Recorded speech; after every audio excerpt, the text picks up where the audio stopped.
Good morning. My name is Neha Rathi, roll number 20 by 1206. My semester is second and section is E. I am currently pursuing BA Political Science Honors. Today, I'll be discussing on the topic Election Commission of India. Starting with the introduction, I would like to tell you all that the Election Commission of India is a permanent and independent body that was established by the Constitution of India. It was made to ensure free and fair elections. It was set up on January 25th, 1950, with the aim to define and control the multi-tiered election process in our country.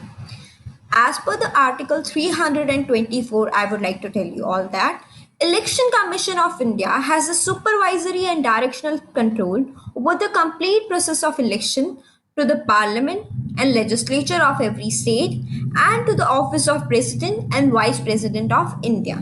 Now let us talk about structure of Election Commission of India. So the Election Commission of India consists of a chief election commissioner and two other election commissioners. So in total, 3 election commissioners. Originally, or when it was formed in 1950, there was only one chief election commission of India. But gradually, in October 16, 1989, there were 2 additional officers appointed for a short tenure, but then they were removed. It was only after the Election Commissioner Amendment Act 1989, which was adopted on 1st January 1990, that turned out that the Election Commission would be a multi-membered body. The election commissioners are assisted by the deputy election commissioners, who are generally the IAS officers. Now, I would like to tell the appointment, tenure, and removal of the commissioners. The Chief Election Commissioner and election commissioners are appointed by the President of India. Each of them holds the office for a period of 6 years or up to the age of 65, whichever is first. For example, if a person is of 63 age when he becomes the Chief Election Commissioner or Election Commissioner, but his tenure will end whenever after 2 years, because now he'll get of the age 65, because 65 years of age is getting first, then the 6 years tenure. They receive same perks and pay as the Supreme Court judges. So their pay is equal to the pay of Supreme Court judges, and the only way a chief election commissioner can be removed from the office is upon the order of president that is supported by the parliament. So it is very difficult to remove a chief election commissioner. The other 2 election commissioners or the regional election commissioners can be removed by the chief election commissioner. Advisory and quasi-judiciary powers. The Chief Election Commission of India has advisory jurisdiction in terms of post-election ineligibility of sitting members of the parliament and the state legislature. Cases where an individual is found guilty of any malpracticing at the election by the Supreme Court or by any of the High Court are referred to then by the Election Commission of India for its opinion, and the person is disqualified. The Election Commission of India has also the power to reduce or remove the disqualification as per the law. The Election Commission of India also has the power to ban any candidate who has not lodged an account of the election expenses by the deadline and as per the law. Now, let us talk about the administrative powers of Election Commission of India. It has the power to allot territorial areas for electoral constituencies in the country for elections. It organizes and amends electoral rolls and registers of eligible voters.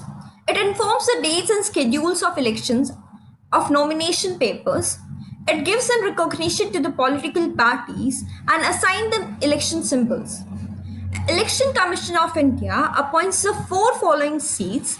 First is the Chief Electoral Officer, District Election Officer, Returning Officer, and the Electoral Registration Officer. Now, let us understand the role of Election Commission of India. Election Commission of India plays a very crucial role in organizing elections in a country. The most significant and important role that the Election Commission of India plays is to ensure there are free and fair elections happening in the country, and they are as per the guidelines and norms of the Model Code of Conduct. It is in charge of monitoring the actions and activities of the political parties and candidates. Election Commission of India is responsible for a free and reasonable elections. It ensures that the political parties and imposes the limit of campaign expenditures per candidate to all the parties, and it monitors them accordingly. It is mandatory for all the political parties to submit their annual reports to the Election Commission of India. Election Commission of India guarantees that all the political parties regularly submit the audited financial reports. As I told you that the elections are to be held under the Model Code of Conduct and following all the guidelines and norms mentioned by the Election Commission of India. So now let us understand what actually is Model Code of Conduct. So Election Commission issued a Model Code of Conduct for the political parties at the time of 5th general elections, which were held in 1971, right? So since then the code has been revised from time to time, and it lays down the guidelines as how to political parties and candidates should conduct themselves during the elections. A provision was also made under this code that from time to time elections are announced by the commission, ministers and other authorities. They cannot announce any financial grant, make any promises, construct roads, carry any appointments in government or any public undertakings such as they are planning to build a road, they are planning to build a hospital, which may influence the voters and the voting behavior. After the static portions that we have discussed, I would like to tell you a dynamic concept of Election Commission of India.